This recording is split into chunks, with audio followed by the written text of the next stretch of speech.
Então, muito boa tarde a todos e obrigado pela vossa presença no dia de hoje. Este é o nosso primeiro debate do ano de 2019 e o colega Festo tem a honra de ser o primeiro a abrir dos muitos debates que vão acontecer, o primeiro debate do ano.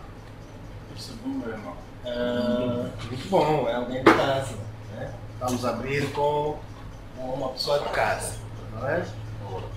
O ouro de casa. Portanto, o Festo vem do Ambo. Espero que tenha tido uma boa viagem do Ambo para cá. E a Festo é nosso colega, já aqui na DW há muitos anos. Em termos do seu perfil, o Festo é mestre em educação de matemática, um grande mobilizador na DW durante esses anos todos e é coordenador também do projeto que nos vai ser apresentado aqui, projeto de gestão de terras no Planalto Central.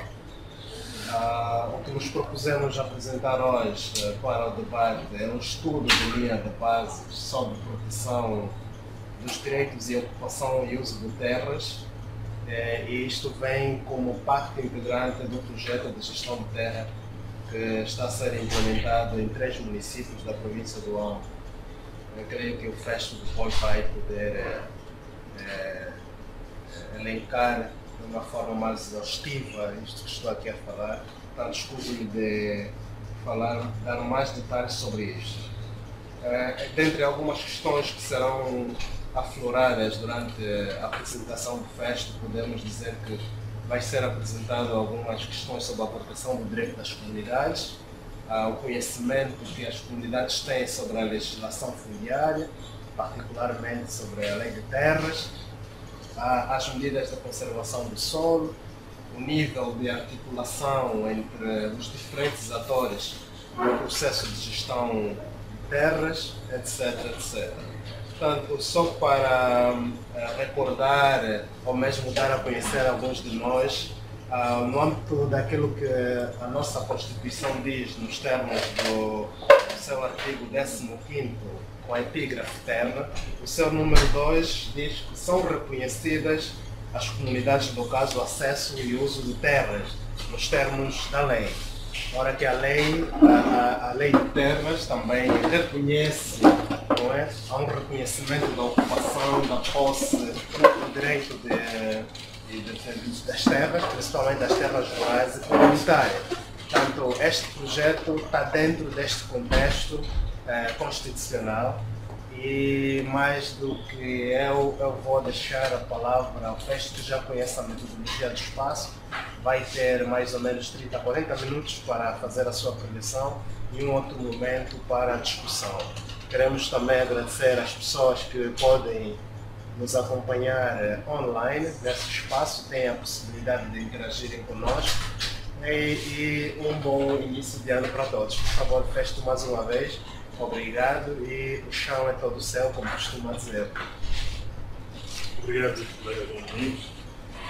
E eu também queria agradecer a presença de todos cá neste evento, que marca, da verdade, a abertura de mais um ano de ciclo de debates às sextas-feiras. Como disse muitíssimo bem o meu colega João Domingos, fui agraciado para poder fazer a abertura do mesmo ciclo de debate. E, coincidente ou não, mas a abertura coincide de facto com o tema, que é a apresentação do estudo de linha de base do projeto. Quando falamos de linha de base, estamos a falar de facto daquilo que nos possa averiguar, que nos possa contribuir para podermos fazer a avaliação de alguma coisa que a gente está a fazer. Essa é uma pequena introdução. Falando da minha apresentação, terá 7 momentos distintos. No primeiro momento, falarei de uma breve introdução do projeto de gestão de terra, como gênese do estudo de base. Falei do objetivo do estudo, falarei também dos temas levantados pelo estudo, da metodologia aplicada no estudo, os principais resultados, as principais conclusões, também, por último, temos aqui as principais recomendações saídas a quanto à realização do estudo da linha de base. Bem, de facto, o estudo da linha de base surge na sequência da implementação de um projeto financiado pela União Europeia com uma duração de 30 meses. É um projeto voltado à proteção dos direitos à terra, principalmente pelas camadas mais vulneráveis. Como zona de implementação é a província do Huambo, destacando os municípios do Huambo, da Chicalachoanga e do Cachimbo. Bem, o projeto em si está voltado para implementar atividades ligadas a 4 componentes principais. A primeira componente é, de facto, articular os mecanismos institucionais existentes ligados à questão da gestão da terra. Também está ligada na questão da elaboração de mapas de uso da terra como ferramenta de suporte para quem gere a terra a nível dos municípios.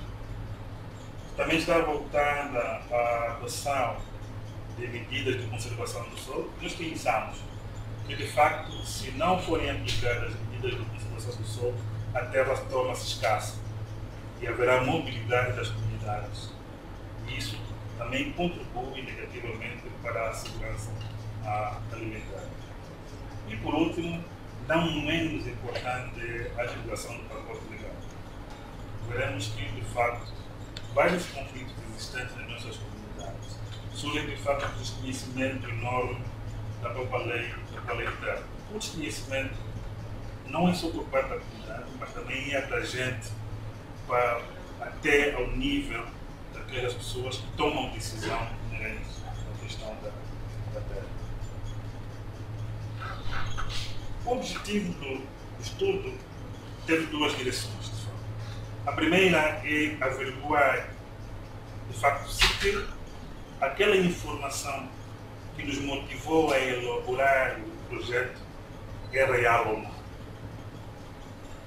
Nós, de DAP, estamos a trabalhar na questão da terra há mais de 20 anos e temos uma informação superficial daquilo que acontece no Huambo, no país fora. Mas é necessário que a gente tenha base de sustento daquela informação que a gente tem de forma superficial. O outro objetivo do estudo foi, de facto, que nos possa dar linhas mestras para podermos avaliar no final da implementação do projeto. Tentar identificar indicadores que facilitam a avaliação do projeto no final da sua implementação. Quais são, então, os temas levantados neste estudo? Bem, tentamos levantar temas inerentes à forma de como é registrada a terra nos dias de hoje. Qual é, de facto, os projetos que existem, ou seja, quais são os projetos existentes ligados à proteção das terras para as comunidades. Tentar perceber qual é o nível de articulação entre vários atores no processo de gestão de terra. Tentar também buscar que tipo de ferramentas de gestão do uso da terra é usado a nível de várias instituições ligadas ou com responsabilidade para gerir a terra.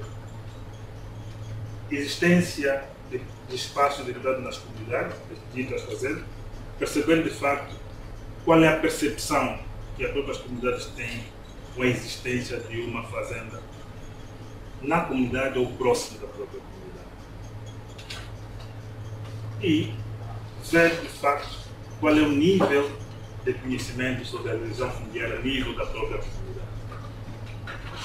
Ver também que tipo de medida de conservação do solo é aplicado às próprias comunidades e também perceber que tipo de conflitos existem.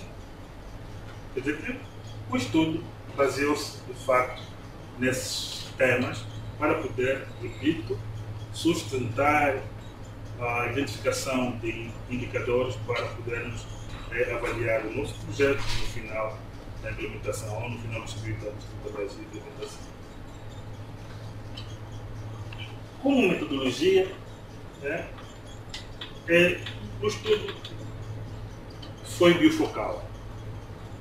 Parte foi direcionada à comunidade, parte foi direcionada às instituições ligadas à gestão da terra a nível do Estado. A nível da comunidade, nós utilizamos os inquéritos. Tivemos uma população de 24 aldeias distribuídas nos seis municípios, num raço de 8 aldeias por cada município. Isso constituiu 6.173 famílias. E a amostra foi, de facto, de 1.159, não é 1.159, mas 1.160 chefes de família.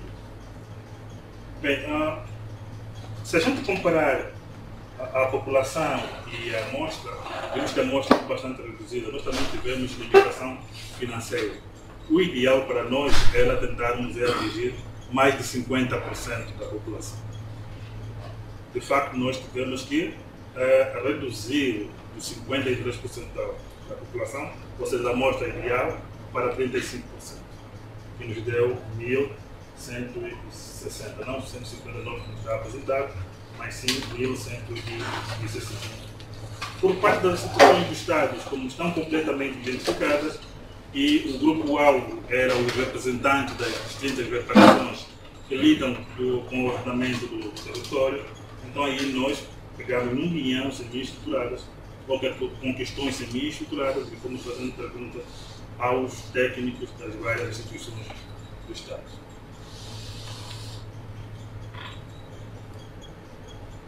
Bem, como disseram, nós de facto entrevistamos 1.160 membros das comunidades, os chefes de famílias das comunidades. Um facto levantou-nos a atenção. Quando nós saímos do escritório, planificamos o nosso levantamento de dados a nível das comunidades, nós dissemos que só iríamos fazer o levantamento ao pessoal acima, ou pessoal de maior idade, acima dos 18 anos, desde que sejam chefes de família.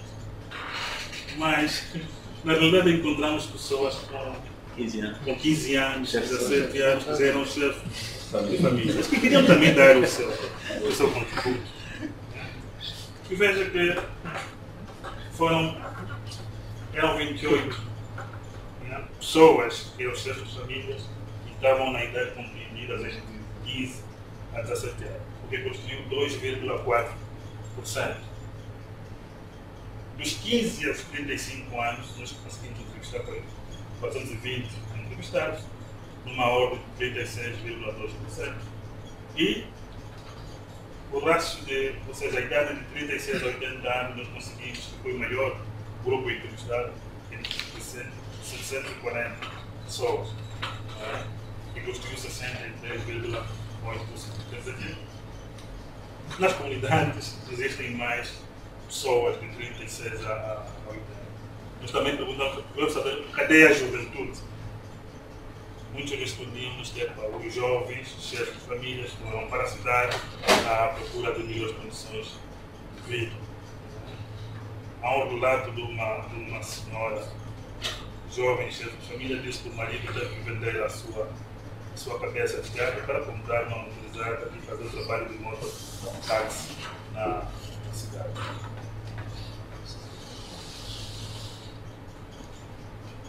Relativamente à questão do gênero, tivemos um certo equilíbrio.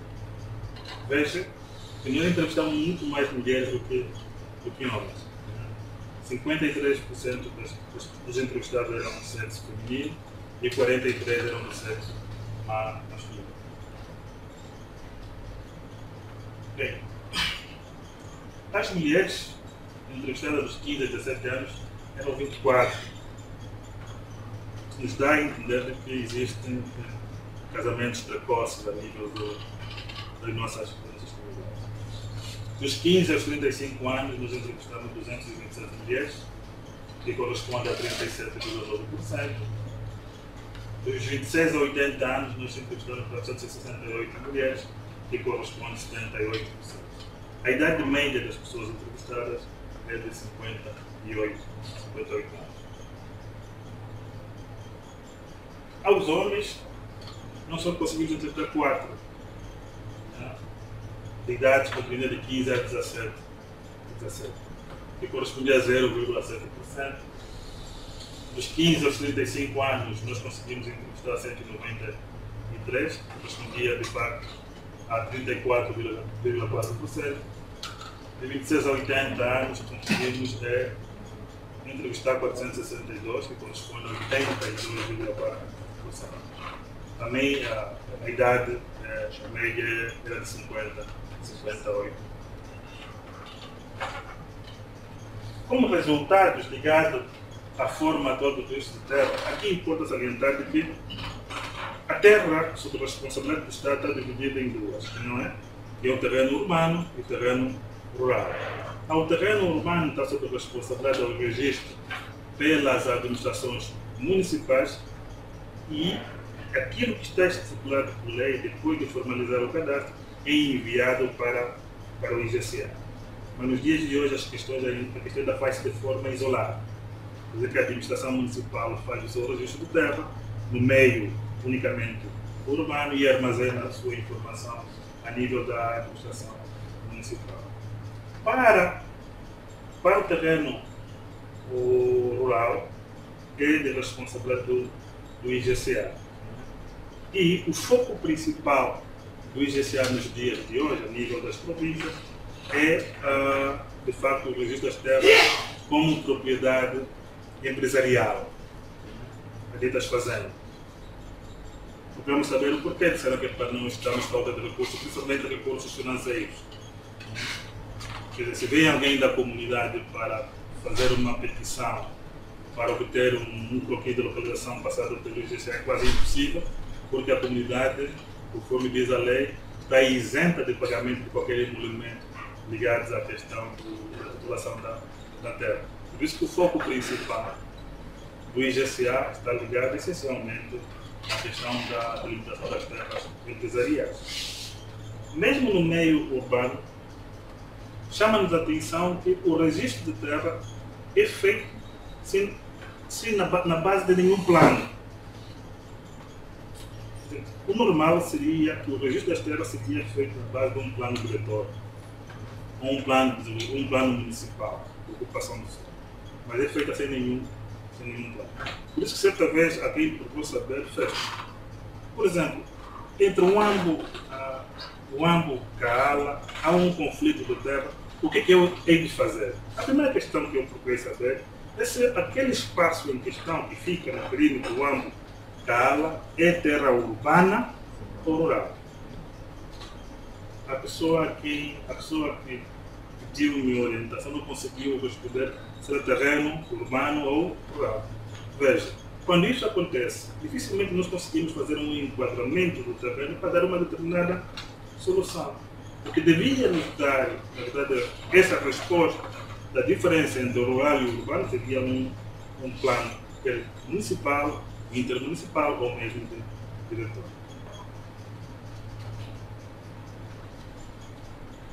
Proteção aos direitos a terra das comunidades.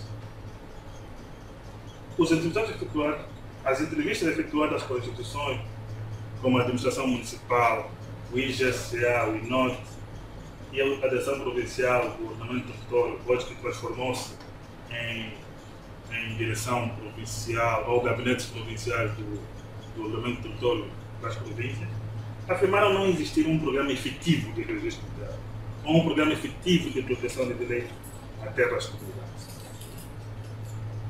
Mas há orientações de que, quando houver um plano, quer de ordem municipal, quer de ordem provincial ou nacional, deve-se ter em consideração a consulta às autoridades tradicionais. Quer dizer que o nível de consulta limita-se unicamente às autoridades tradicionais, não vai até às comunidades.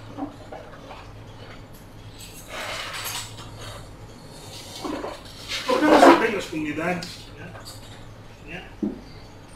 quem na verdade são os principais atores, ou seja, de quem eles têm recebido orientações sobre gestão fundiária. Muitas pessoas, ou seja, 64% das pessoas responderam claramente de que recebem orientações ligadas à gestão de terra aos técnicos das administrações municipais, depois das autoridades tradicionais. As igrejas também têm um papel fundamental. A vossa questão, se calhar, estão a ver outra em 6%. É engraçado que quando este outro é um conjunto de respostas ligadas, dizendo assim, que nós recebemos orientações sobre gestão fundiária a pessoas, ao nosso tio que vive na cidade, ao professor. Já ouviu dizer isso num amigo que nem, já não faz parte da própria comunidade. Então, colocando o engraçado, né, é quando nós perguntamos que tipo de orientações essas pessoas transmitem. A maioria das pessoas diz que não, as orientações estão ligadas especialmente para orientar o cultivo, para desenvolver uma prática agrícola. Aí despertamos atenção, porque afinal não tem nada a ver com a gestão da terra. Não tem nada a ver com a gestão da terra. Se calhar, os técnicos que eles disseram que vão para as comunidades e falam sobre a gestão fundiária são técnicos de desenvolvimento agrário. Não IDA, que vai para a comunidade para tentar dar lições de como podemos desenvolver a nossa atividade agrícola. Uma também, associada a esse exemplo que eu disse, são as medidas de conservação do solo, que são os técnicos dos IDAs que vão para as comunidades, dão esse tipo de palestra para as próprias comunidades. Quer dizer que, de facto, as comunidades são vulneráveis relativamente à questão da proteção das suas terras. Quando nós falamos de articulação interinstitucional, ou seja, nós sabemos que a nível das províncias temos as direções, os gabinetes provinciais, temos as administrações municipais, temos o corpo inócuo. Queríamos procurar saber que nível de articulação, como é que é feito esse tipo de articulação entre essas instituições. É fraca. Ela acontece de forma esporádica ou de forma extraordinária. Quando houver um plano, uma orientação, não é? Que é baixada a nível superior, que é a nível nacional, que é a nível provincial, aí sim, essas entidades reúnem para poderem implementar aquela orientação. Mas não existe um plano ordinário, não é? Que possam partilhar planos, que as pessoas possam partilhar os planos e, fruto disto, traçar uma visão de como proteger as terras.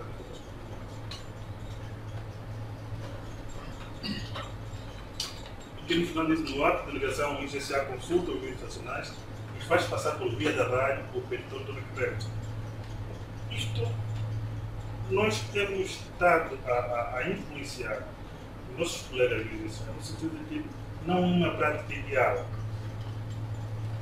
Não é uma prática ideal. Quer dizer, se eu, Moisés Festo, quiser legalizar um espaço no meio rural, vou contactar o IGCA.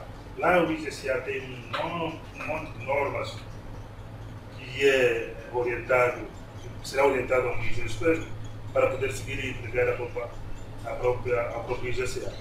No final, o IGCA vai para a comunidade, não é? E faz a delimitação, contactar o SOBA e antes de passar o aval para legalizar o espaço, não é? O processo divulgado por via rádio.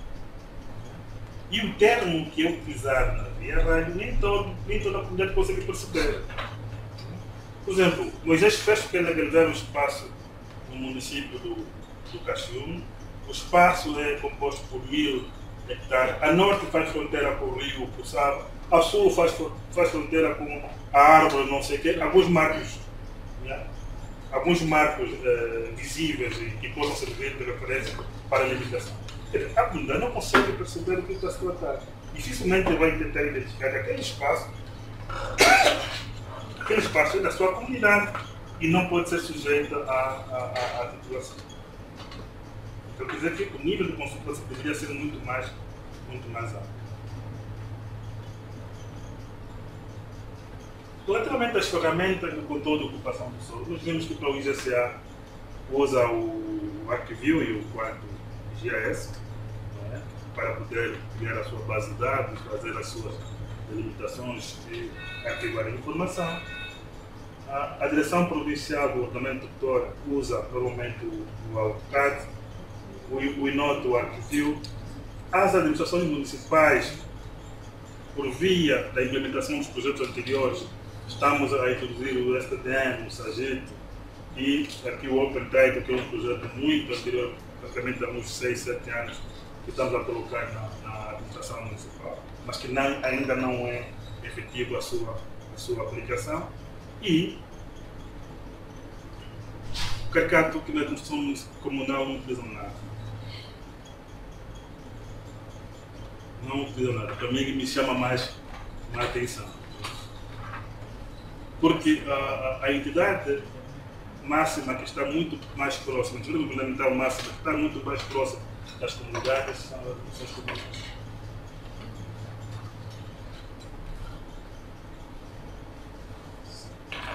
Relativamente à existência de espaços limitados das comunidades fazendas, bem, 34% das pessoas entrevistadas disseram que afirmaram que existem fazendas nas suas comunidades.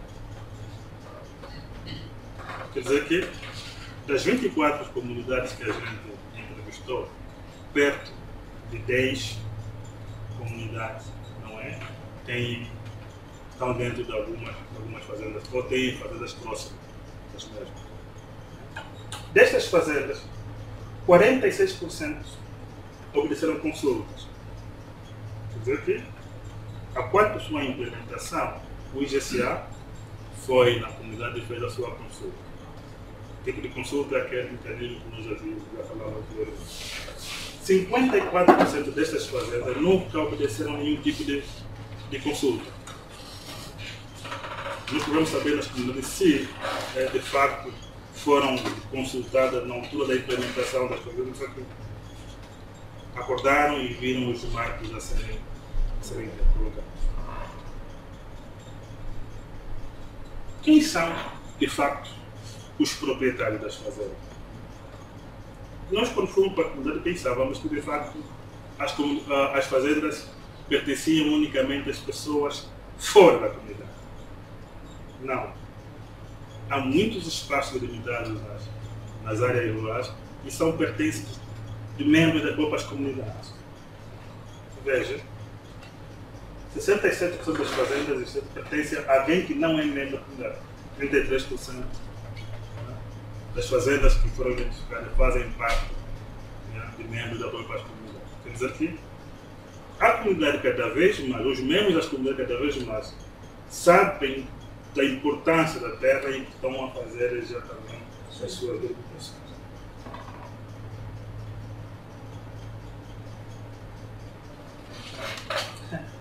Procuramos saber quais são os benefícios que uma fazenda tem na comunidade ou próximo dela.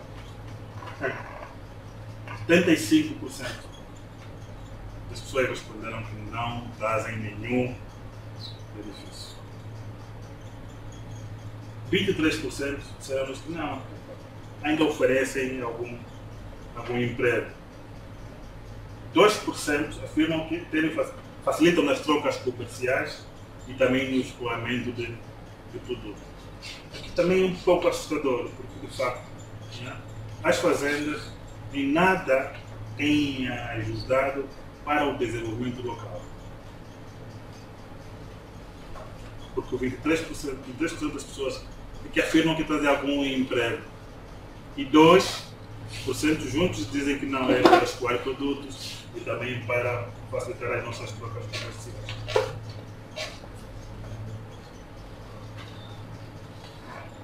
Mas, apesar disto, eles dizem que as fazendas nas comunidades não é um fator de instabilidade. Quer dizer, 65% dos entrevistados disseram que não criam nenhum problema às fazendas nas nossas comunidades. Apenas 10% que disseram que cria problemas. Quando nós podemos saber que tipo de problemas, na verdade, pode trazer a presença da fazenda numa comunidade. Não. Há fazendeiros que começam com uma determinada área, não é? Um do perímetro, e paulatinamente vai alastrando o perímetro e acabando por engolir a comunidade. Esse é o receio deles.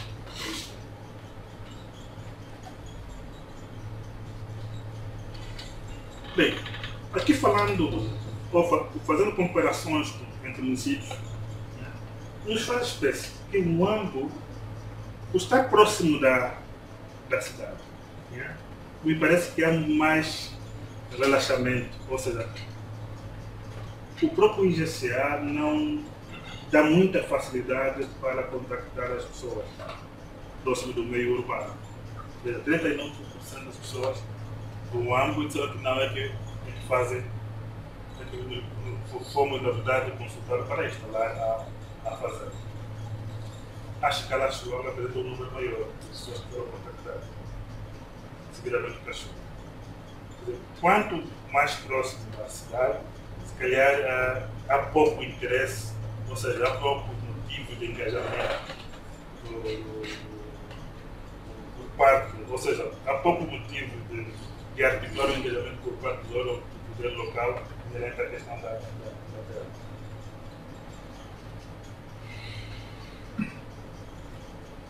O desconhecimento é uma questão muito assustadora. Não estamos a dizer assim que aqui a gente procurou saber unicamente se as pessoas sabem que existe, se existe uma lei. Não é conhecer na sua profundidade os artigos da lei. Dos 15 aos 17 anos, todos disseram que não conhecem uma lei. Quer dizer, todas as faixas etárias estão acima de 70%. Nível de desconhecimento.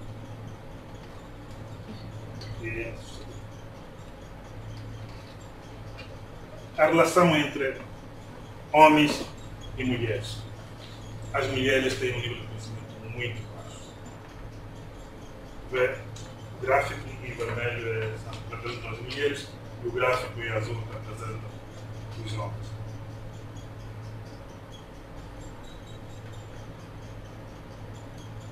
Comparativamente aos municípios, eu estou muito mais preocupado com o município certo.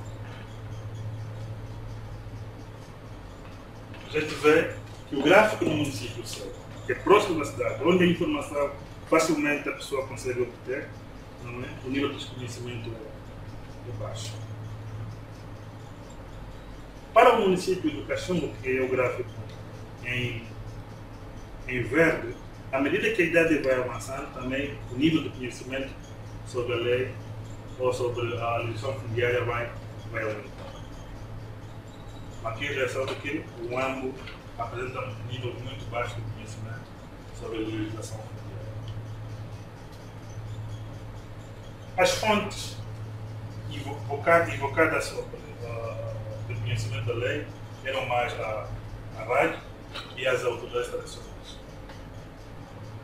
Despertou-nos a atenção de que nós estamos no grupo das associações ou da sociedade civil, estamos a fazer ainda muito pouco para tentar divulgar a lei.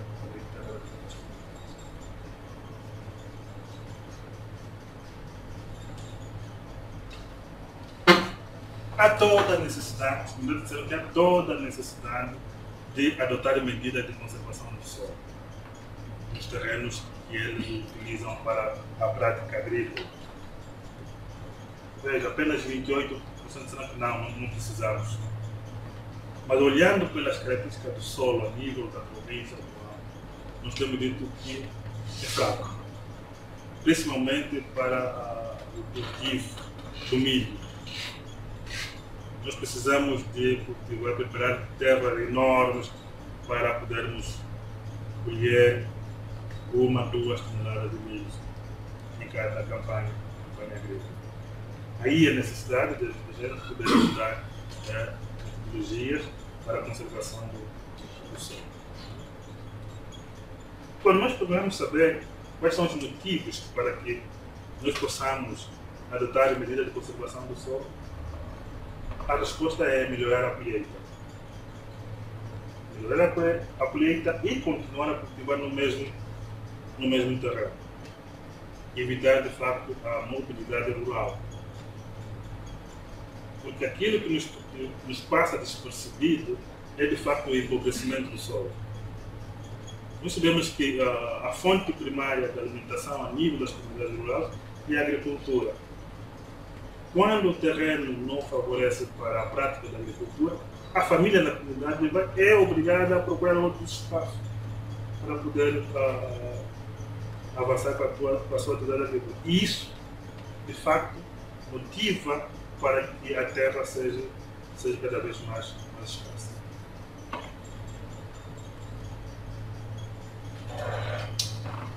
Podemos saber que medidas as comunidades estão a utilizar. Quer dizer, de facto, as medidas de conservação do solo não são alheias ao conhecimento das próprias comunidades. E a medida mais praticada é o cozio. E quando nós levantamos o cozio como medida mais praticada de conservação do solo, nos dá a ideia de que, afinal, as terras nunca estão abandonadas. Não era para explicar o que é cozio. Eu não sei. Não. Não, você está a falar de solo, não são ácidos. São ácidos de campo, isso são de vários momentos de correção, e a correção normalmente é feita com carro vivo. Agora, o cozio é o quê? O cozio é, tu produzes aqui num espaço, num hectare ou 2 hectares, durante 2 anos. Depois deixas 3 anos para recuperar a fertilidade do solo. Yeah? Depois mudas. Isso é agronomia.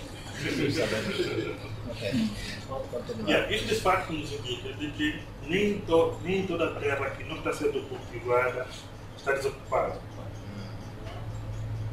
Aí caímos, na verdade, no aproveitamento efetivo da terra. Não quer dizer que aquela terra que não está sendo cultivada no momento está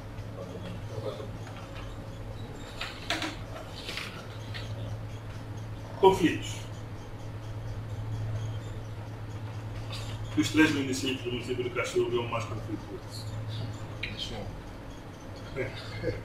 É o mais conflituoso. Yeah? Seguir vem a Chacalachuanga e por último está o Moara. Por quê? Por quê? Bem, direto.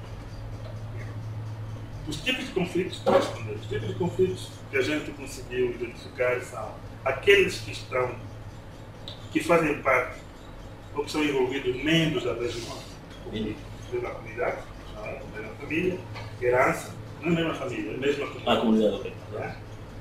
Por aqueles ligados à mesma família têm a ver com herança ou morte cônjuge. E tem o fazendeiro. Quer dizer, quando nós pegamos ou estratificamos os dados, vimos que Cachorro tem muitos problemas relativamente à questão dos membros da comunidade e também da herança. O Cachorro, sobretudo, é uma zona dos 3 municípios que mais produtividade agrícola apresenta. E quando isso acontece, também dá a potência de ter maior espaço de terras. Então, aí mesmo as comunidades tentam invadir os limites dos outros. Aí está os conflitos por municípios.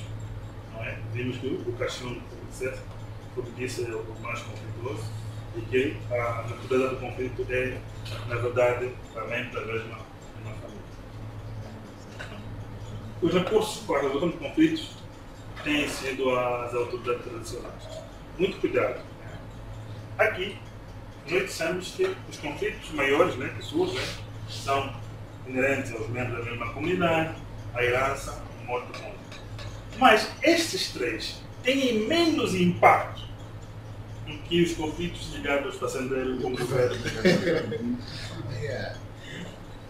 Por isso, esses conflitos, esses 3 conflitos são resolvidos a nível das autoridades tradicionais. E quando a gente pegou saber se esses conflitos eram resolvidos, as pessoas disseram, não, isso já foi ultrapassado. Agora as fazendas. Mas os que envolvem os fazendeiros e o governo do governo ainda. Claro que não latentes. Conclusões. A nível do sistema de registro de terra, quer dizer que não existe um programa efetivo de registro de terra nas instituições estatais, como disse. Pela falta de recursos, principalmente financeiros, motiva as entidades a priorizarem o registro das terras destinadas a empresas agrícolas. O sistema de consulta das comunidades no ato de delimitação de empresas são bastante fragilizados, já disse. De facto, é contactada a autoridade tradicional, depois que o governo da rádio é divulgado o petitório, que não é mais ideal. Espaços limitados de fazenda, nem todas as fazendas existentes das comunidades pertencem a pessoas fora da comunidade. Pese embora as comunidades não sentirem o benefício da fazenda, não se opõem à sua implantação, desde que sejam elas consultadas. Relativamente à coordenação e interinstitucional da gestão da terra, vimos que não existe um mecanismo objetivo de coordenação entre instituições ligadas à gestão da terra, o que tem dificuldade de estabelecer limites de responsabilidades entre cada instituição. Parece brincadeira, mas às vezes tu pega pessoas do norte, pessoas da direção provincial do ordenamento autónomo, pessoal da administração municipal, ninguém consegue, essas três pessoas não conseguem definir quais são os limites das suas competências. Quer dizer, quando isso existe a nível das instituições, fragiliza quem? A própria comunidade. Porque às vezes a comunidade não tem a quem, não sabe a quem recorrer para tentar resolver um problema ligado à questão. Ainda existe um grande déficit de ferramentas de gestão de terras, especialmente a repartição do ordenamento do território. Sobre a legislação fundiária, vimos que existe um fraco conhecimento sobre a existência da legislação fundiária, principalmente a jovens e mulheres. A rádio é a fonte principal da legislação fundiária e a autoridade tradicional desempenha um papel fundamental na sua transmissão. Porque não quer dizer, tal como nós vimos, que a fonte principal do conhecimento sobre a legislação fundiária tem sido a rádio, seguidamente as autoridades tradicionais. Não quer dizer que as autoridades tradicionais conhecem a lei. Quer dizer que a nossa ação de capacitação, não é, ligada à questão fundiária, deve estar dirigida à autoridade tradicional para, por sua vez, essa divulgar para a própria comunidade.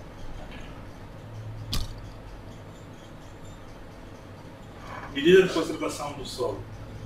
A prática frequente para a conservação do solo tem sido possível. Isto implica que o aproveitamento útil efetivo da terra não pode ser considerado unicamente quando há investimento na mesma. Nós andamos de Cabinda ao Cunene, do mar ao leste. Se a gente parar num determinado local, com a nossa enxada, começarmos a investir numa terra, alguém há de aparecer e dizer assim que esse terreno é meu.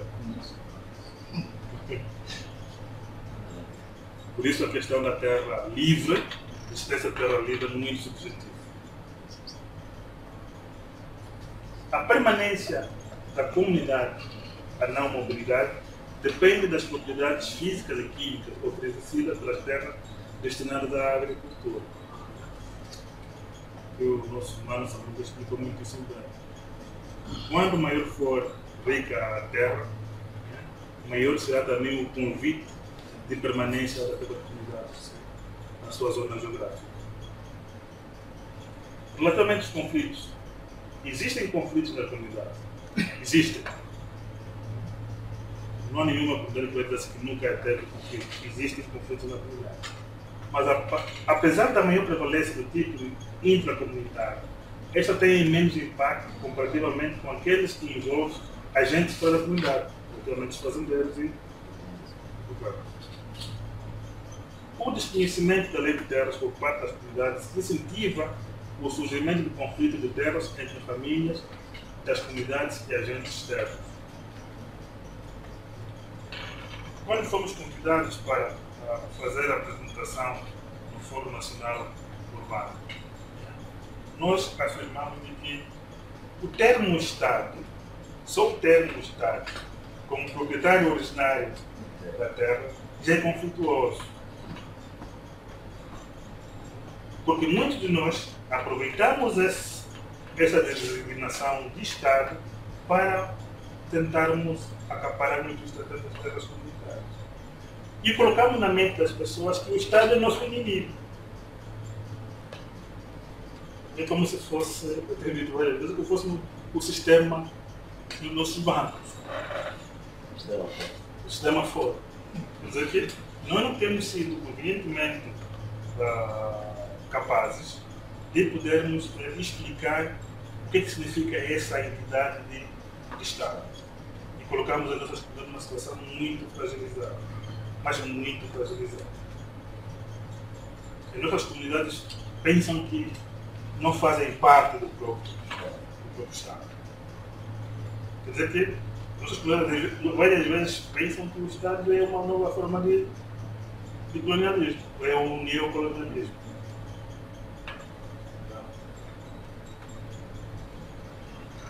Principais recomendações são várias, mas nós só tiramos algumas principais.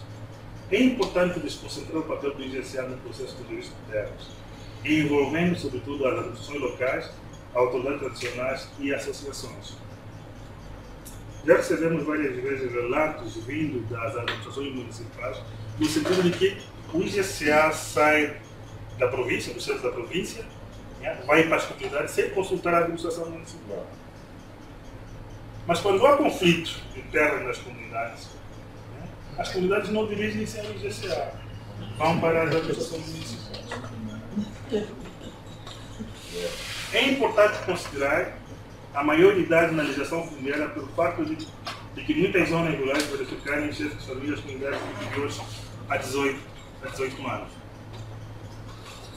Eu acho que em termos de legislação fundiária, se não tivermos, na nova lei, não for observado o direito útil constitucional, devemos refletir fortemente a maioridade. Porque até mesmo no meio urbano já há casais formados com idades inferiores a 18 anos.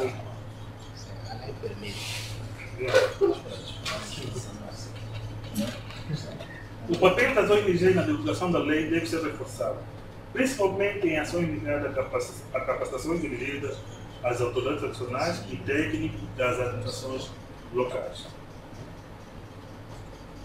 Às vezes, deparamos com situações não muito agradáveis, em que técnicos das administrações municipais também não dominam a lei. E às vezes são eles responsáveis para resolver um determinado conflito ligados à terra.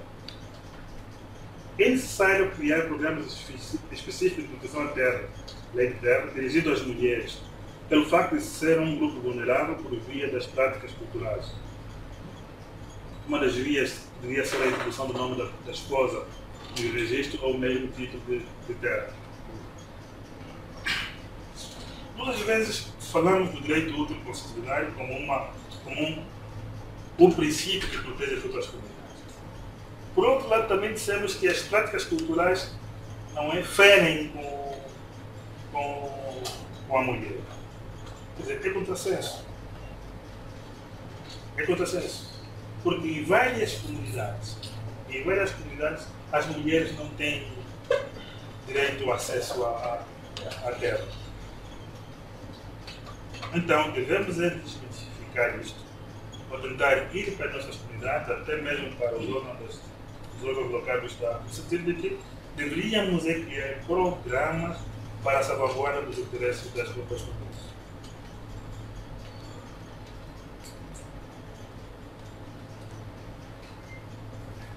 Não nascemos para ficar isolados. O mundo deve ser a nossa terra. Capatula. Obrigado. Obrigado, Festo, por essas informações interessantes, resultados do estudo. Eu vou começar com uma pergunta, para abrir o apetite. Falou que os conflitos que ocorrem mais entre os membros da mesma comunidade e questões da herança. Mas, por curiosidade, só no caso daqueles conflitos que acontecem com o governo e com os fazendeiros, como é que é resolvido o conflito? Com aqueles outros dois casos, você explicou, é mais com a autoridade tradicional. Mas agora, no caso desses dois, o governo e o fazendeiro, como é que resolve os conflitos? E a existência de fazendas, ou mesmo desses conflitos, viola algum direito das comunidades em particular? Porque quando o Festo falou, elencou aqui uma série de assuntos que foram recolhidos na pesquisa, e um deles era a proteção dos direitos das comunidades. Falou muito do conhecimento sobre a legislação da terra, sobre a medida de conservação do solo. Mas tenho algum interesse em saber em relação à proteção dos direitos das comunidades, né? Olhando para a existência de fazendas ou daqueles conflitos com os fazendeiros e o governo, há algum direito das pessoas que é beliscado, que digamos, que sofre alguma ilegalidade por parte dessas autoridades? Só para começar o debate, eu vou dar a palavra então aos outros, o Sr. Auro, não sei se há mais alguém, para abrir o ciclo, aqui atrás. Sim, Sr. Auro, por favor. Eu tenho uma preocupação na apresentação e parece que no inquérito. Recordamos com os que o IGCA tem no cadastro fazendeiros. Eu não sei se entende isso. A minha preocupação é sobre a definição dos fazendeiros. A minha percepção é que fazendeiros são agricultores comerciais, normalmente de uma certa escala. Mas quando olhamos para a estatística, uma terça parte dos que são considerados fazendeiros são pessoas locais.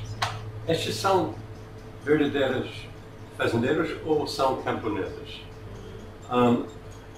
A questão é relacionada com a maneira que IGCA está a classificar as cadastros.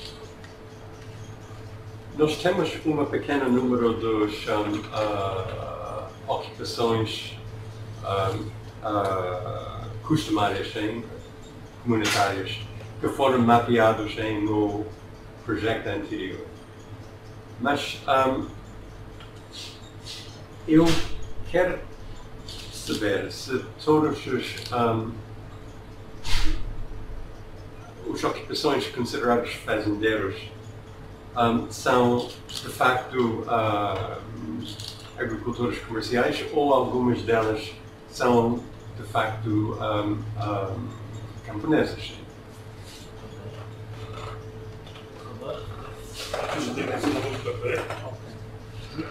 Prefere responder à medida que as perguntas, mas então você deve responder à minha. Sim.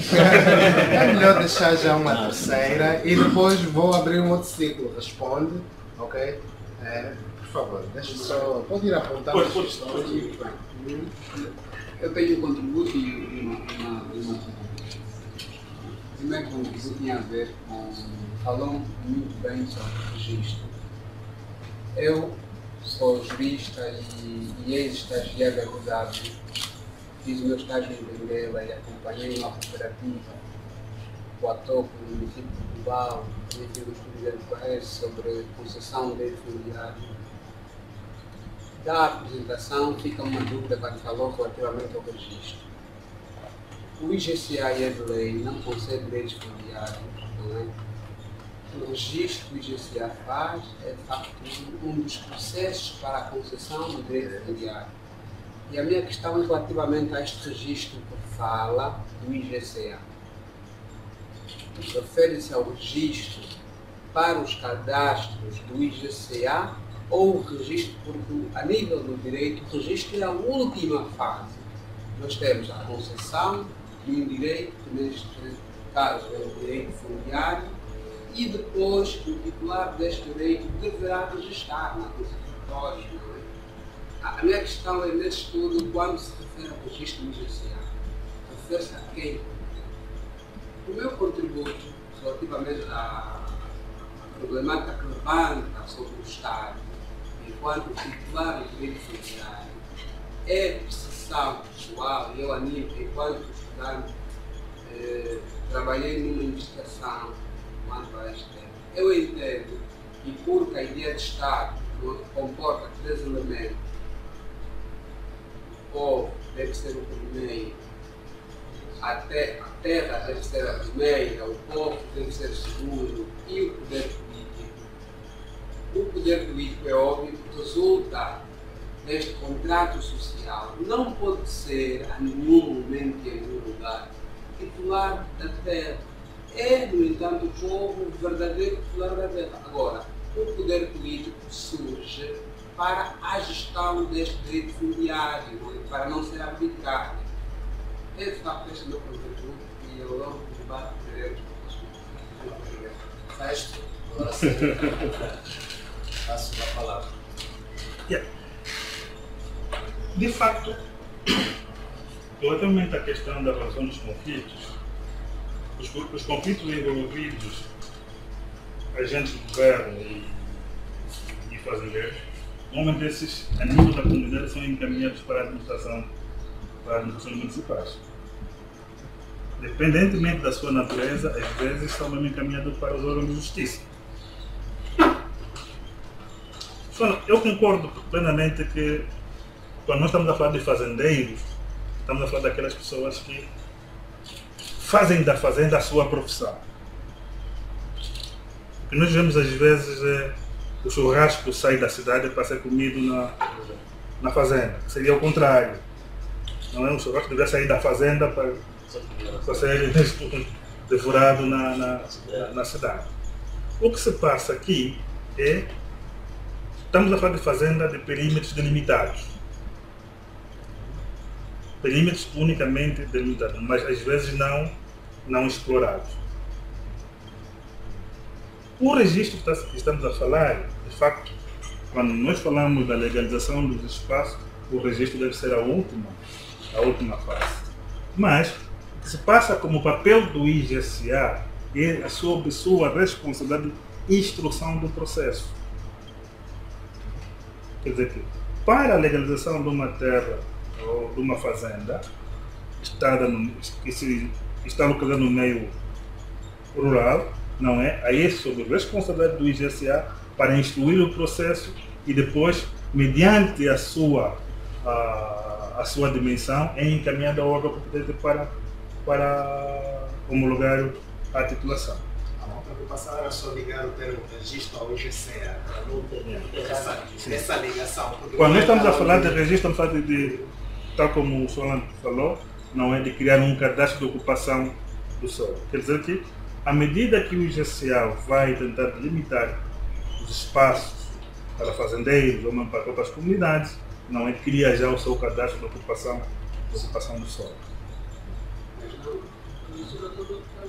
Não é tecnicamente uma concessão, só para dar um exemplo. Não é concessão, não estamos a falar de concessão. Exatamente, só para dar um exemplo. No que vale acontecer, uma comunidade vive lá há 80 anos, antes da independência, não é? Nunca entendeu tratar o reconhecimento do seu direito fundiário, apareceu um empresário, não é? E aí aproveitou a fazenda, uma fazenda, enfim, na altura da colonização, fazenda agrícola virtual, o empresário registrou no IGC. E quando nós, na altura aqui do Estado, quando nós tivemos a ajudar a cooperativa, a comunidade, para o reconhecimento desse direito fundiário, o empresário apresentou-nos aquele documento do IGCA, não é? Ele pensava que de facto tinha o direito sobre o terreno. Nem um pouco, não é? O registro do IGCA não dá declarado terreno. E a consulta dos SOBAs é de facto importante. Importante por quê? Porque são estes que de facto atestam, a presença da comunidade naquela terra. Por quê?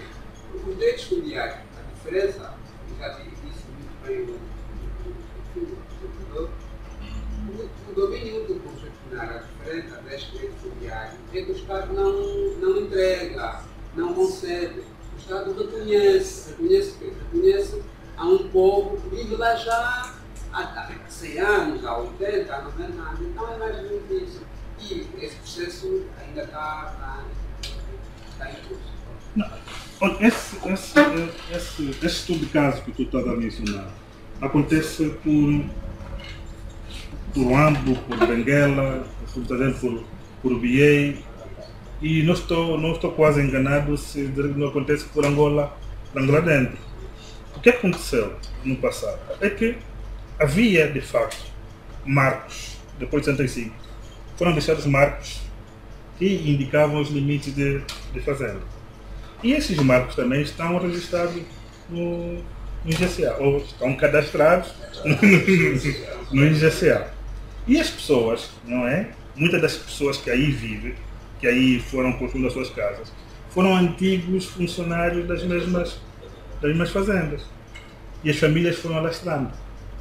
Né? Foram alastrando. A dada altura, né? As pessoas tomam conhecimento dessa situação e tentam passarem ou registrarem em seu nome, ou passar a titulação em seu nome. Mas ali se diz, né? As terras ocupadas pelas comunidades não podem ser, são isentas de concessão. São isentas de falta de concessão. Só podem ser sujeitas à concessão se as próprias comunidades abandonam por sua própria livre vontade, sem métodos coercivos. Aí sim, se a própria comunidade desaparece, entre aspas, do espaço geográfico, aí sim esse terreno pode ser revertido para o Estado, primeiramente, para depois fazer a sua concessão a quem achar conveniente que possa usar o terreno no mesmo espaço. Né?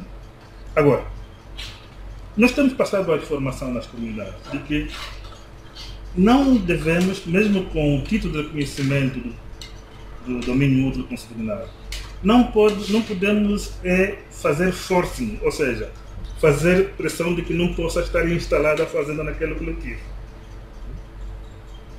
O importante também é capacitar as próprias comunidades, no sentido de que possam saber negociar com quem quer investir nas terras por eles que fazem parte do perímetro das comunidades. Há vários relatos, não só cá em Angola, mas há relatos, por exemplo, no Quênia e na Etiópia, onde a gente foi tomar, em que há programas de capacitação dirigidos às comunidades, principalmente às autoridades nacionais, no sentido de eles poderem negociar com quem quer investir nas suas terras. Que tipo de negociação é feita? Não é? Pode ser por via do emprego, pode ser por via do acesso a serviços de saúde, como de educação. O que nós também sabemos que as nossas comunidades não têm capacidade plena de poderem trabalhar nas terras por elas que ocupam. O importante, de facto, é também passar essa informação na comunidade, no sentido de começarem a ter espírito de negociação com quem queira investir nas comunidades. Mas ainda não recebeu a resposta da minha questão. Do cadastro. Eu quero saber se aquelas 33% dos chamados fazendeiros locais são realmente fazendeiros ou são camponeses? São camponeses. Ok. São camponeses. Então, a meu entendimento é que a mesma maneira de reclamar a direito de terra para um fazendeiro é aplicável para um camponesa também. O tamanho do terreno não importa, não tem relevância. Isto é verdade? De fato, o camponês, não é? Eu, Moisés Festas, faço parte de uma comunidade. Se eu quiser ter uma... Mas, olha, o Sr. Festas, nós temos 40 e tal comunidades ou aldeias estudadas. Eu fiz uma calculação rapidamente. Cada daquelas aldeias tem média de 260 famílias. Sim? Não, todas delas têm realmente o sentido de que são membros das comunidades ou, de facto, algumas pensam que têm seus próprios direitos da sua própria terra. São dois sentimentos. São dois sentimentos. Há membros que estão dentro das comunidades que acham que, de facto, fazem parte da comunidade, mas têm um direito particular sobre o seu acesso à terra. Por isso é que nós também defendemos que deveríamos, de facto, pensar na possibilidade da própria lei em encontrar um espaço das pessoas que vivem na comunidade, não é, membro da comunidade, de acordo com aquilo que a gente viu, saírem do coletivo para o particular, ou seja, sair do direito coletivo para o direito particular. Hoje em dia, o direito a nível das terras, a nível das comunidades, é o coletivo. Por isso que nós também defendemos que o termo comunidade, que está dentro da própria lei, não se enquadra com os dias de hoje. Até dizer assim que partilham os mesmos problemas, têm os mesmos interesses. Podemos partilhar os mesmos problemas de índole geral, mas aqueles problemas particulares de índole familiar e não de índole familiares. Os interesses também são diversos. Eu posso estar na comunidade com um interesse econômico diverso do meu vizinho. E quando o meu interesse é meramente econômico, eu vejo a terra como um fator de base para alavancar a minha própria economia ou a economia familiar. E o que acontece nos dias de hoje? Eu não posso sair porque fico preso ao direito coletivo.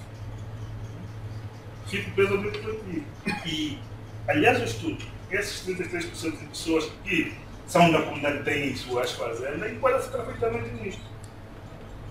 Que têm suas fazendas, mas não podem, se calhar, sair do coletivo, não é, para o particular.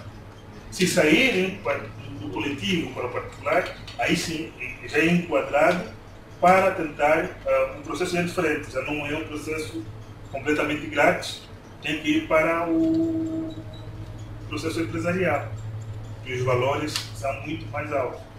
E às vezes a pessoa que está na comunidade não consegue suportar os custos de legalização de uma fazenda. Festo, o que você disse da divulgação, que eu acho que o IGCA faz uma divulgação por via da rádio, não é? Quando alguém faz uma petição para legalizar um terreno, não é? E disse que é uma forma das comunidades atestarem de facto se aquela zona deve ou não ser legalizada. As comunidades têm tido este poder de poderem dizer que não, um certo empresário, por exemplo, que quer colocar alguma coisa na comunidade, ou então uma pessoa da própria comunidade que vai ao IGCA, tem esse poder de dizer que não, ali não podem ou podem colocar, por um lado. Por outro lado, também o IGCA não é a entidade com autoridade para dizer se o terreno deve ser ou não titulado, porque falou que é apresentado para depois definir se o terreno pode ter a titulação ou não, mas não é o IGCA nem a comunidade. Não. O IGCA instrui o processo e dá o seu parecer favorável ou não. Ele já tem essa competência. e encaminha ao governo provincial, né? Com um parecer se o dever pode avançar para a titulação de que o requerente está a solicitar ou não. Tem essa competência. Agora, são poucos relatos, isso que nós dissemos, são poucos relatos de pessoas que manifestam-se contra uma certa petição divulgada pela rádio. Os motivos são vários.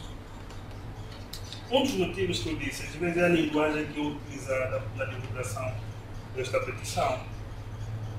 Outro também é que nem todo mundo fica atento à rádio quando se fala da questão das terras. Os termos usados também complicam. Acabei de mencionar que às vezes vai na agenda pública, normalmente que passa. Vem na agenda pública. Bem, o cidadão angolano de X anos de idade, de nomes fulano, ciclano, pretende legalizar um espaço localizado no sítio X que faz fronteira. Aí já começa a complicar.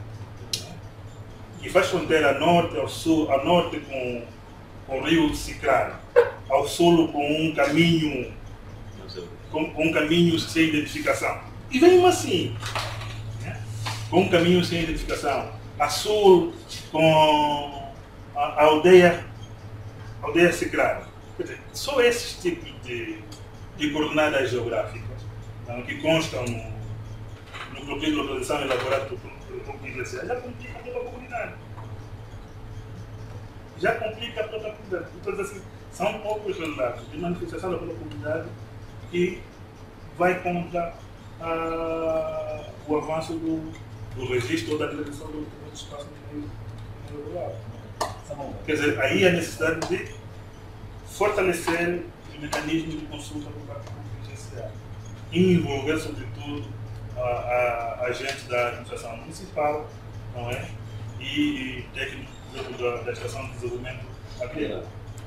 Mas eu não sei como está lá no AMO a questão dos procedimentos administrativos, que aqui, não sei, o senhor que trabalha na administração pode dizer melhor do que eu. Normalmente, quando o requerente faz essa petição, ele faz um requerimento dirigido a diferentes instituições, ao mesmo tempo, a administração, ao governo da província, ao IGCA. Geralmente umas 3, 4 normas. Exatamente. Ele tem que preencher e mandar de uma vez. Não sei, aí estou a perceber que primeiro vai para o IGCA, não é? Depois é que ele tem que requerer para outras entidades, caso o IGCA dê um aval favorável ou não. Gostaria de dizer que as administrações municipais têm pouco envolvimento nas questões das terras rurais. Têm pouco envolvimento. O mais sensato é que, ou seja, o ideal seria aquilo que estou a dizer, né, passar nessas fases todas. Mas há relatos dos próprios administradores municipais de que estão sujeitos a resolver um determinado conflito de que ele não sabe. E às vezes nos dizem claramente que o pessoal do IGCA passa aqui com a sua viatura e vai direitinho para as comunidades. Outra situação é, se hoje nós formos para as instituições municipais, nos dizem assim, nos indicam os locais onde estão as fazendas. Se não tem essa informação, não sabe. As principais, aquelas de maior relevância, eles conhecem, está no sítio X, no troço Y, mas um cadastro, ou seja, uma lista sobre, não é um cadastro, uma lista de fazendas, às vezes é difícil. Na administração municipal, às vezes é difícil. Não dá a palavra Simão, depois Festo, obrigado pela exposição, acho que está a ser interessante. Dá para perceber que de facto a questão terra é um jogo daqueles, né? Aliás, nós aqui estamos a buscar termos. E depois o Festo falava de conflito, etc. Fala mais da perspectiva agrícola. E qual é a influência dos madeireiros nessa perspectiva? Porque eu, quando fui ao Cationgo em 2016, ficamos por lá uma semana para trabalhar. Sentimos que há uma influência muito grande dos madeireiros a explorarem o eucalipto, que eu sei que no passado era do CFT, etc. Qual é a influência das madeireiras da substitutiva?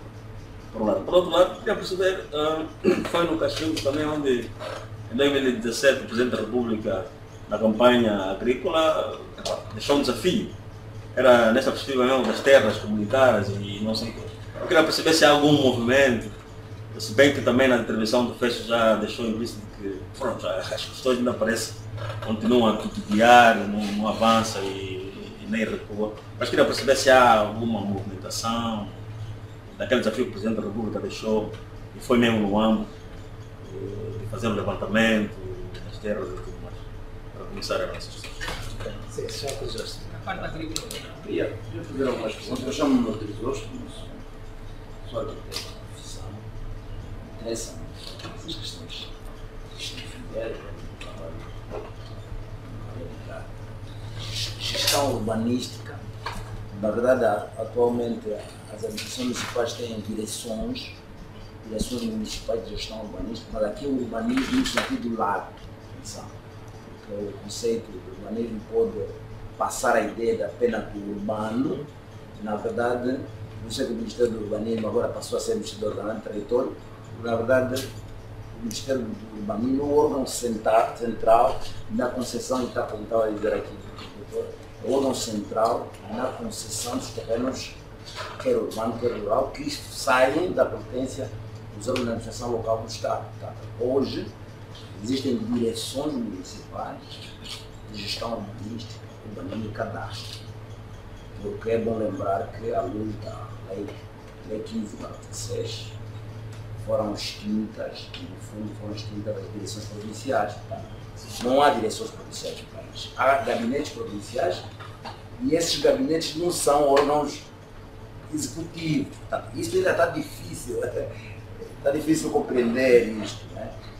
Está difícil compreender porque até os próprios órgãos da província, nós tivemos há pouco as jornadas técnicas alargadas do Poder e estávamos a conversar com analistas, quando falavam direção provincial, dizia gabinete provincial. Pensaram qual é a diferença? É muito simples. O gabinete é um órgão de apoio ao governador. Okay? O órgão de apoio. Não é um órgão desconcentrado. Se tiver a dizer alguma coisa que não tem aqui juristas, mas um pouco que sei que há uma diferença entre um órgão que dá apoio a um órgão executivo, no caso, ao governador provincial, não o governo, porque à luz desta lei, a atual Lei 15, o governo provincial é um órgão de consulta do governador, deixou de ser um órgão executivo. Portanto, isso é uma transformação muito grande em termos de tratamento. E depois, quando fala dessa descoordenação, desarticulação, não acha que a própria lei de terra e o regulamento, falou-se um pouco do regulamento, de 58/7, o próprio regulamento não cria alguma confusão? Vou dar um exemplo. Se, por um lado, o regulamento diz que o IGCA instrui o processo, mas da mesma forma, atribui competências ao governo provincial, atribuía competências ao governo, eu digo atribuía porque já não é assim se olharmos para a atual lei, a Lei 15.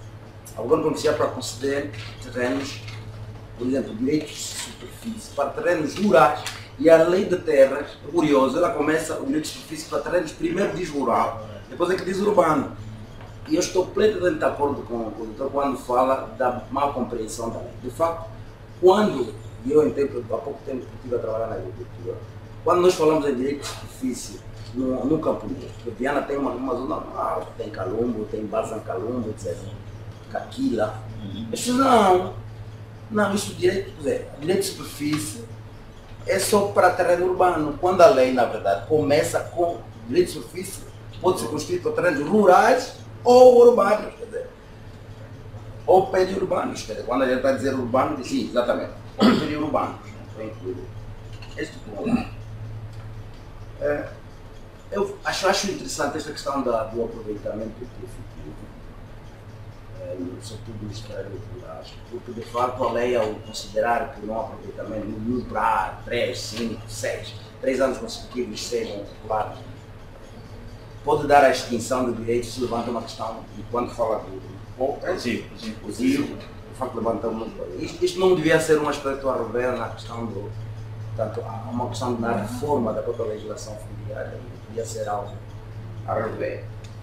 Agora, em relação à competência dos órgãos da legislação local, se por um lado o regulamento diz que o IGC instrui o processo, mas os governos provinciais ou as administrações municipais também instruem, depois como é que fica isso?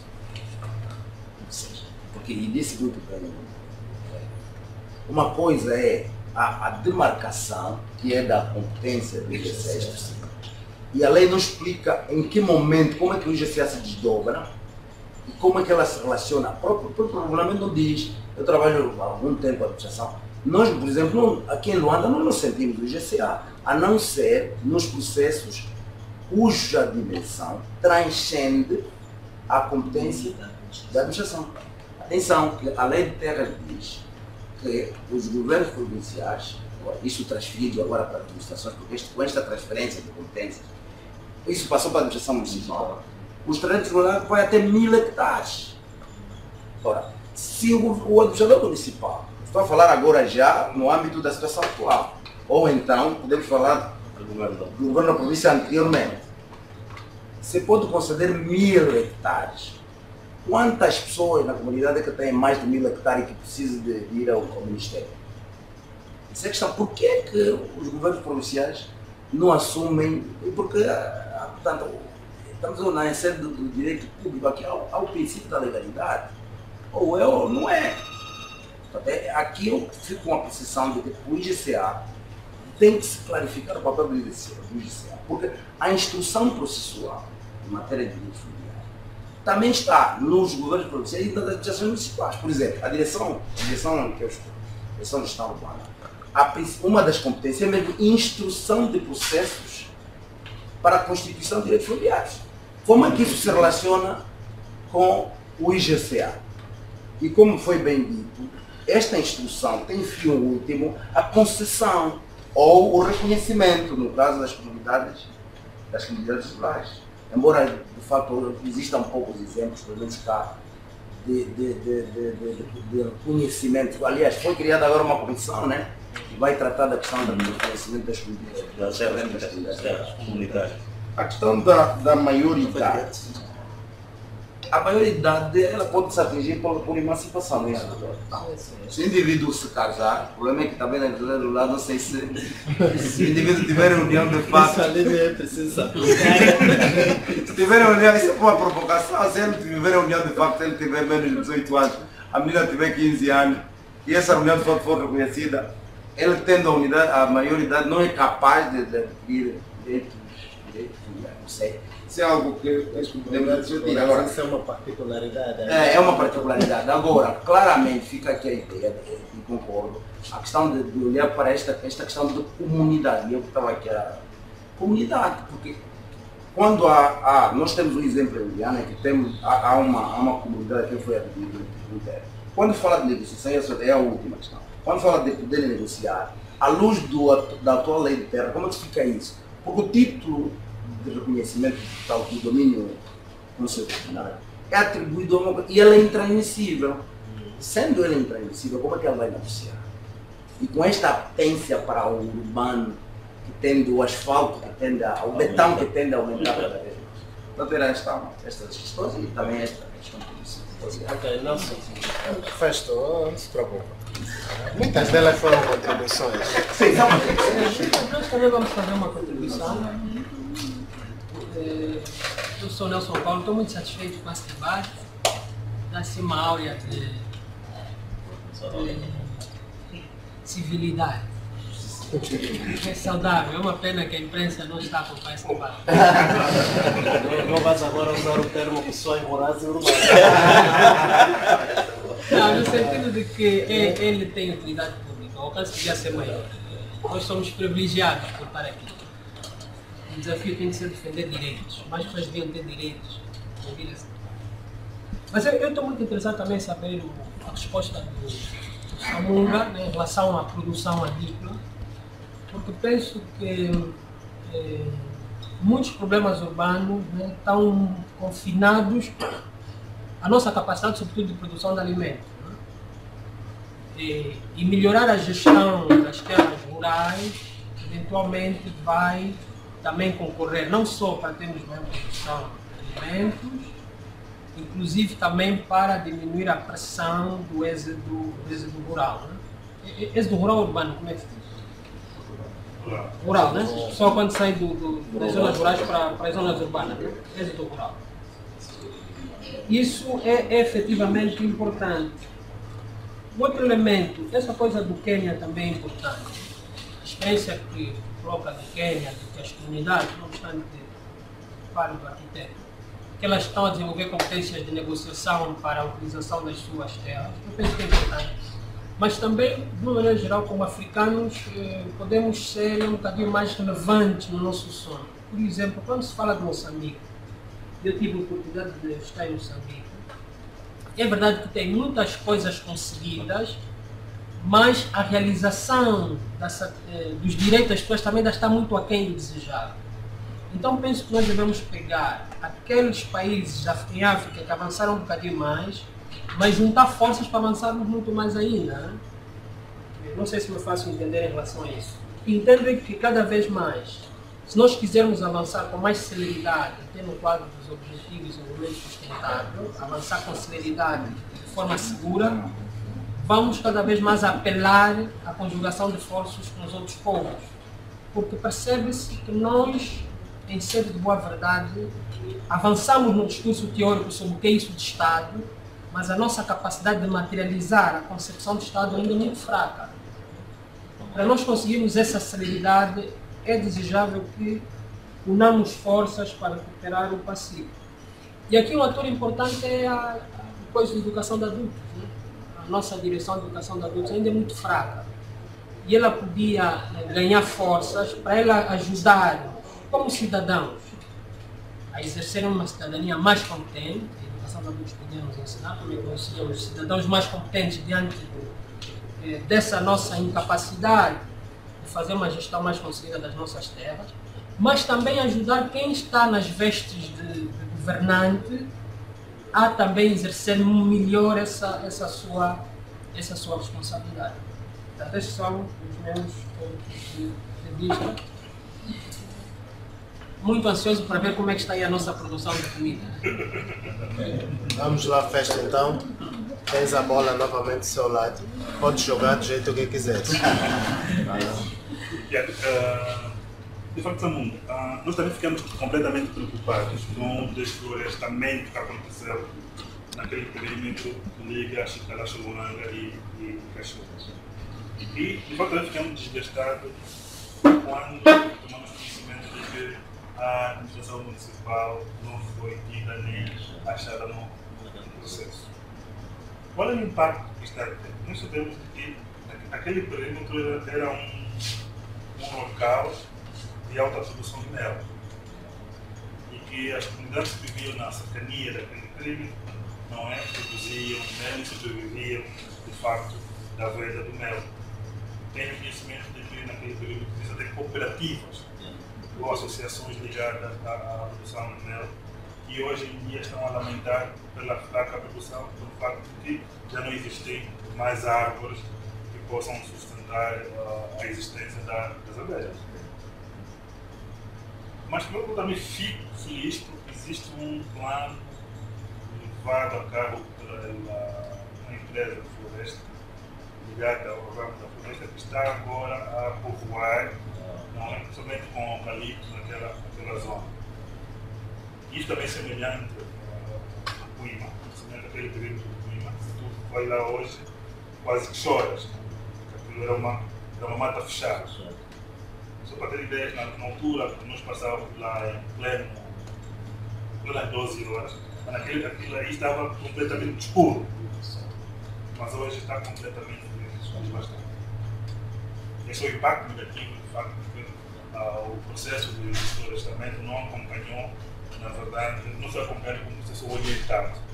Era necessário, alguns acham que era necessário, mas essa necessidade devia ser acompanhada com um processo de orientação e de reflorestamento imediato. Não fala de outras culturas, não fica só pelo mel. Não produzem outras coisas já? Aquele perímetro simplesmente foi pertença do caminho do ferro de Benguela. Quer dizer que as comunidades só tinham acesso a explorar o mel, não fazer outro tipo de Para exportar. Exatamente. Não outro tipo de exploração. As reações relativamente ao discurso do camarada presidente. Bem, isso depende da política nacional. Foi dito bem pouco tempo, né, da criação da Comissão Interministerial ao Registro das Terras, e temos sido convidados para dar contributos necessários inerentes à metodologia de como podem ser aplicadas para o registro das terras rurais comunitárias. O projeto passado produziu documentos valiosos nesta vertente e que foram publicados, que são os manuais de delimitação rural participativa. Né? E esses manuais também foram associados com um período longo de capacitação dos técnicos das administrações municipais, no sentido deles absorverem a experiência e avançarem com o processo da delimitação das terras rurais comunitárias. E que esse processo estamos a tentar passar para a Comissão Interministerial para poderem absorver e levarem avante o processo de delimitação das terras rurais comunitárias. No Conselho Consultivo do Ministério do Ordenamento do Território, que teve lugar no PNE, foi anunciado que a experiência piloto vai acontecer cá em Luanda e o IS. Invocam pelos fatores financeiros, de logística, importa começar nessas 3 províncias para depois alargar para todo o país. E foi também anunciado que eles contam com a participação da sociedade civil nessa experiência. Meu irmão, né? Se nós tivéssemos um entendimento coerente, coerente sobre as legislações mundiais, estaríamos a viver num paraíso. Estaríamos mesmo a viver num paraíso. Isso acontece também com a interpretação da Bíblia. Por que existem várias denominações religiosas? Porque cada um faz a sua interpretação. Cada grupo religioso faz a sua interpretação e cria uma determinada denominação religiosa. É o que se passa com a lei. Com a lei. Há pessoas que... O que mais me preocupa é que há pessoas ou entidades que interpretam mal a lei de forma propositada. Isso é o mais grave. Porque eles não querem saber aquilo que diz a letra da lei para salvaguardar dos seus próprios interesses. Para mim, a lei tem algumas lacunas que não são muito graves, que dá mesmo para tentar ajustar de acordo com a nossa própria realidade e evitar enormes conflitos. O nosso maior problema é que, se não existir entendimento nas instituições que são responsáveis pela gestão da terra, as nossas comunidades serão mais fragilizadas. Por quê? Porque o cidadão não terá confiança no poder administrativo local ou nos órgãos da administração local do Estado. Por isso, também nós defendemos que os limites de concessão de terra, quer urbano, quer rural, devem ser revistos. Se a gente está a avançar para a autarquia, para proporções da autarquia, e o administrador só vai ter competência de licenciar até 1000 metros quadrados no meio urbano. Não, eu vou falar mesmo rural. Não estou falando no meio urbano. Não, estou falando no meio urbano. Estou falando no meio urbano. No meio urbano, ok. Estou falando no meio urbano. Se o administrador hoje só tem competência de licenciar até 1000 metros. Não, mas não é isso. Hoje não. Hoje não é isso. Já não. Hoje já não. Hoje já não. Quando o decreto 307 já... Não, é isso que disse. Não, a lei... Transferem a responsabilidade. Seja como for. Seja como for. Hoje as competências acabam sendo aquelas que eram do governo provincial. Sim, 12 hectares de zona urbana. Aí também urge a necessidade e urgente de fazer uma revisão completa do pacote legal interno. Se quisermos avançar para a desconcentração do Estado, do Estado, devemos naturalmente também fazer uma revisão urgente do pacote legal de terra. Senão... Para encontrar esse contexto? Exatamente. E uma das situações também que a gente defende é a revisão completa do papel da autoridade tradicional. devemos, na verdade, olhar para a lei e tentar enquadrar, arranjar um espaço para poder enquadrar o real papel da autoridade tradicional no quadro ou na luz da implementação das autarquias. Agora, eu coloquei aí sempre direção provincial, porque na altura quando nós fizemos o estudo, foi no período de março a maio do ano passado. Para o AMBA especificamente, ainda não estava em vigor a implementação do decreto presidencial 208, né? Que regula o funcionamento da Administração do Estado. Por isso que nós colocamos a direção provincial do ordenamento territorial, que hoje essas competências, também coloco entre aspas, foram imbuídas nos gabinetes provinciais do Gabinete Provincial de Infraestrutura e Serviços Técnicos. O ordenamento territorial saiu já, é infraestrutura e serviços técnicos. Então, só para dizer, concluindo, e concordo com o irmão Nelson, que na verdade a questão da terra tem que ser uma questão, a questão da terra tem que ser multissetorial. Não podemos olhar a questão da terra como simplesmente uma questão de direito, uma questão de garantia, de salvaguarda da proteção de direitos das comunidades. Não. Aí tem que estar a saúde, tem que estar o sociólogo, tem que estar a educação. Eu acho que a educação desempenha um papel fundamental. Fundamental. Às vezes digo que o professor tem que ter também o domínio dessas matérias. Que, independentemente do tipo de matéria que estiver a lecionar, arranjar um espaço que é da gente e falar sobre assuntos candentes. Assuntos candentes. E as experiências que a gente vai obtendo de outros países é fundamental. Não, é fundamental que a gente primeiro analise para podermos ver se podemos enquadrar a nível do nosso contexto. Tivemos uma troca de experiência com algumas organizações que lidavam com a questão da capacitação da mulher.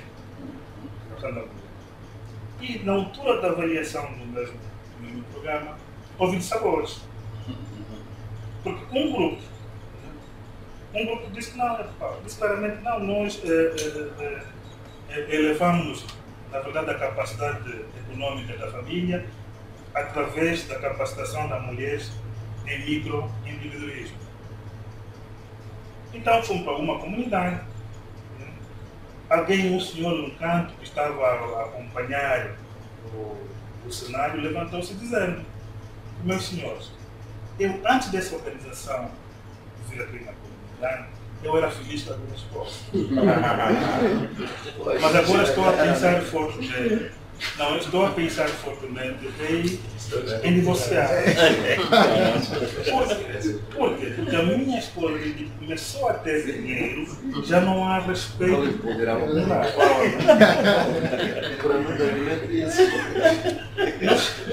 Todo mundo ficou indignado, mas a conclusão é que esses tipos de projetos, ou qualquer tipo de projeto, não pode ser visto de forma unilateral. Tem que ter outras componentes que possam, de facto, associar-se e alavancar com que os próprios objetivos traçados do projeto sejam plenamente alcançados. Se calhar, no caso específico desse exemplo que eu dei, faltou uma componente educacional, não é? Uma componente educacional muito forte. Porque as práticas culturais ligadas à família são fortes. E às vezes não desligam facilmente, nem com a escola desliga-se. É preciso um forte investimento para que isso saia do nosso produto. Não, mas eu queria começar também por dizer que apreciamos o trabalho, está realmente muito interessante. Eu queria ter a tua opinião sobre uma corrente de pensamento.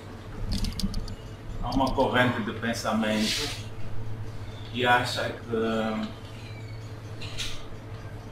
o debate que é feito sobre a questão do direito à terra no espaço internacional não ajuda muito a influenciar os processos operacionais de direito a acesso à terra.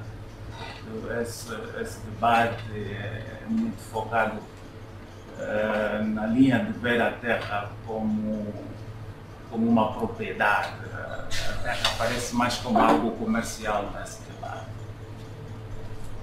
E essa corrente acha mesmo que é por isso que a questão do direito de acesso à terra não aparece nos instrumentos internacionais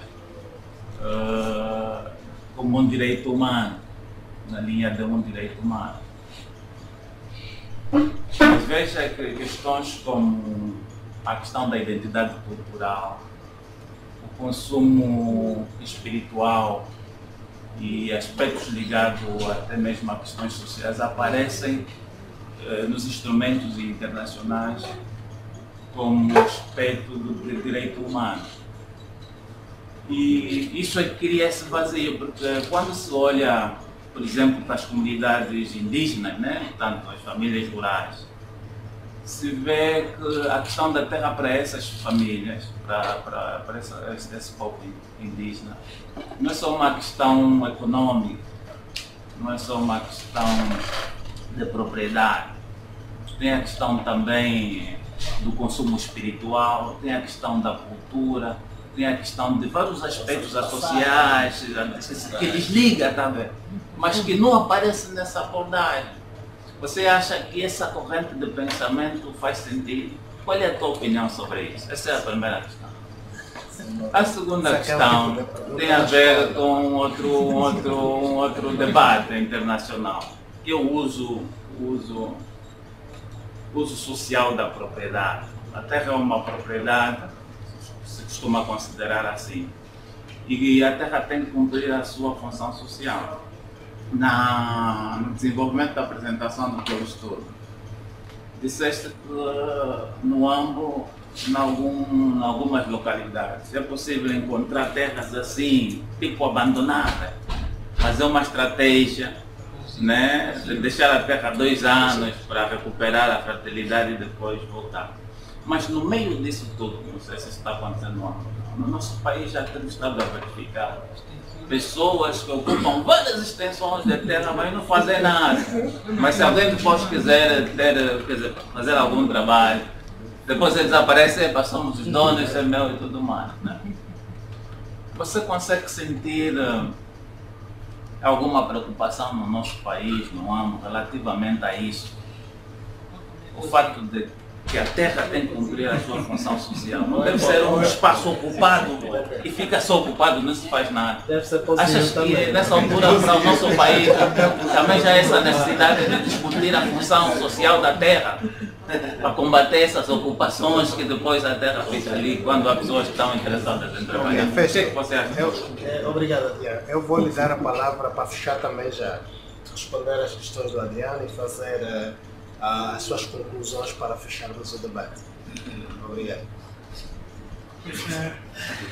Adriano, não é muito bem verdade que a terra não encontra um espaço das agendas internacionais.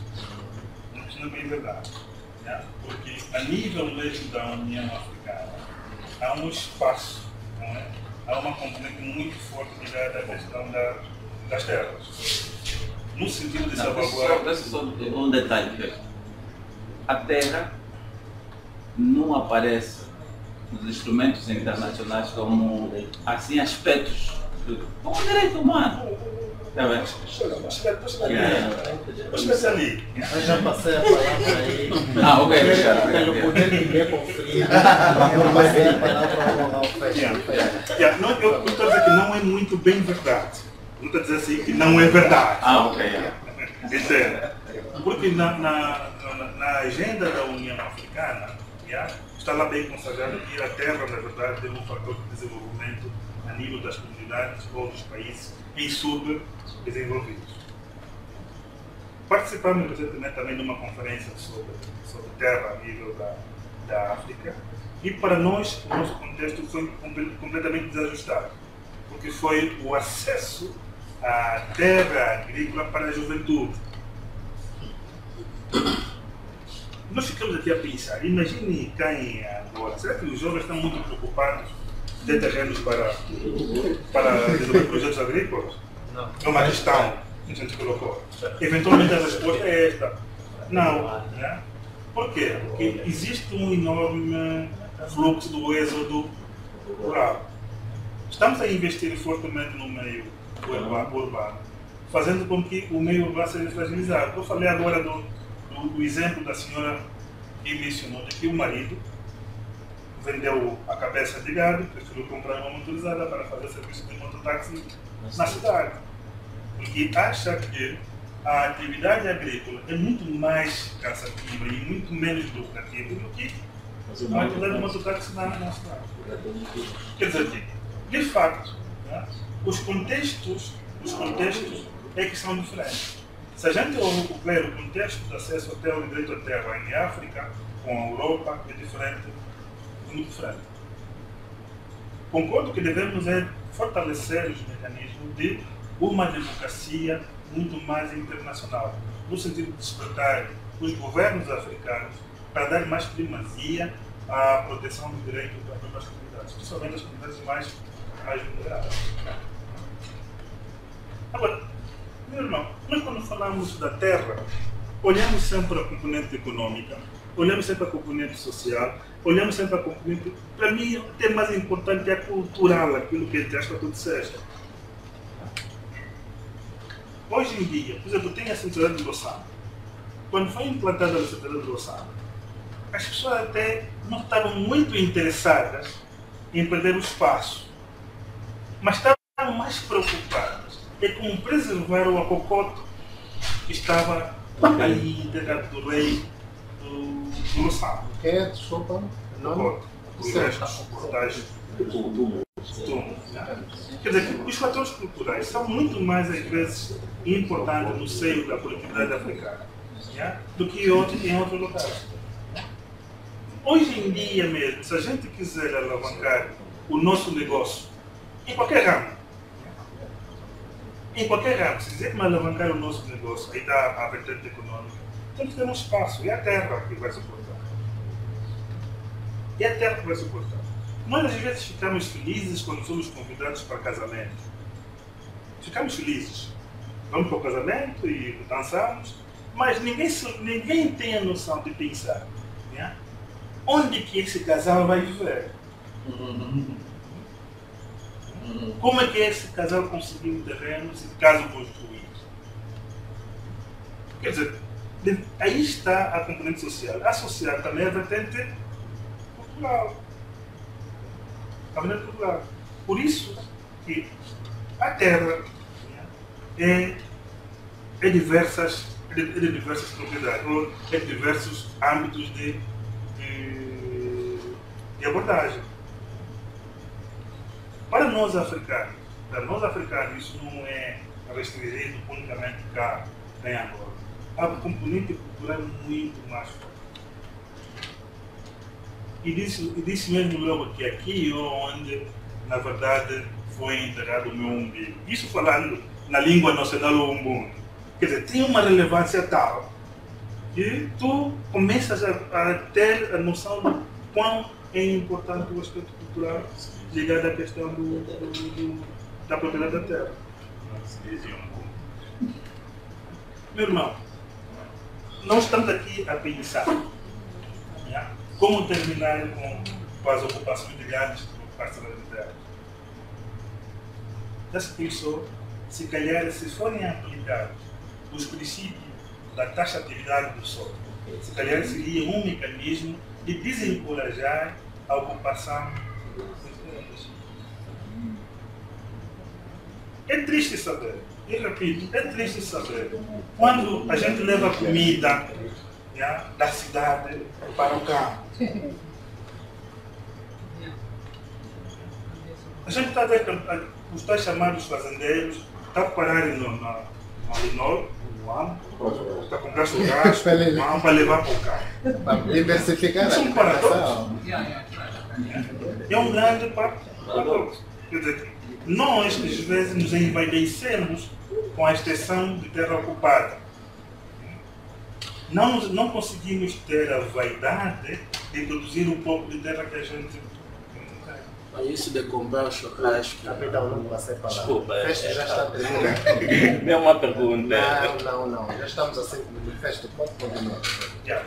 E percebe-se, meus irmãos, falando de terra, nós poderíamos ficar aqui toda a noite, eventualmente. Os assuntos não iriam escutar. Yeah? Por isso que a gente às vezes tenta criar balizas, yeah, de debates em temas ligados à terra. Porque se a gente não tiver controle, vamos para a questão cultural, vamos para a questão econômica, vamos para a questão social e olhamos nisto nos aspectos jurídicos, a gente não sai daqui agora. Não sai daqui agora. Eu o que acho tem aqui uma base de informação bastante sólida que possa nos ajudar a gente a refletir e tomar decisões inerentes à questão da temática terra. O importante também é que nós vamos partilhar o relatório de estudo de base para que possa abranger um número de pessoas no seu acesso e que, de facto, ajuda a melhorar o nosso atual sistema de gestão. Muito obrigado, Festo. Eu penso que é uma ferramenta útil para quem quer desenvolver pesquisa, aprofundar o tema e até para aqueles que são os decisores públicos, principalmente naquela questão que mostrou na inter-relação entre os diferentes órgãos de administração do Estado mesmo.